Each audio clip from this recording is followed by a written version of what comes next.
আমি কালকেই ওনার বাবার সঙ্গে কথা বলেছি। ওনার বাবা বিচার চেয়েছেন। জঘন্যতম ঘটনা, সিট গঠন হয়েছে, পরিবারের পক্ষ থেকে 4 জনের বিরুদ্ধে অভিযোগ দেওয়া হয়েছিল, 2 জনকে গ্রেপ্তার করা হয়েছে, 3 জনকে ডিটেন্ট করা হয়েছে, যাদের সঙ্গে পলাতক 2 আসামির ফোনে কথোপকথন পেয়েছে পুলিশ। পুরো আইজির নেতৃত্বে পুলিশ, এসটিএফ সবাই কাজ করছেন। ওনার পরিবার যা যা চেয়েছেন সরকারের কাছে সেই কাজ সরকার করছে।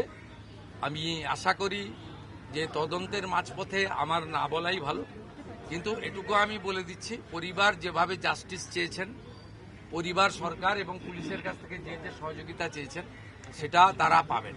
মোট 4টি মামলা হয়েছে। একটি এই জঘন্যতম অপরাধের মামলা ছাড়া আরো 3টি মামলা হয়েছে। সম্ভবত আমি এক্ষুনি বলবো না, আমি কাউকে ক্লিয়ারেন্স দিতে চাই না, পুলিশ বলবে।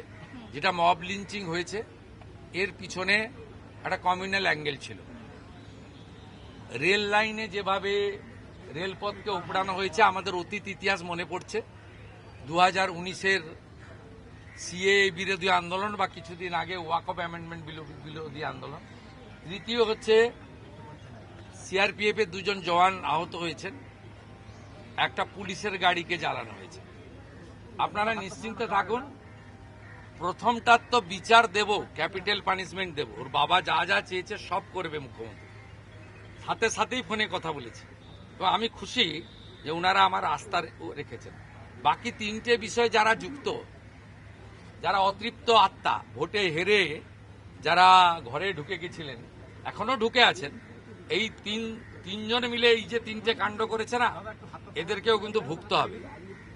এমন ভোগাবো বুঝতে পারবেন।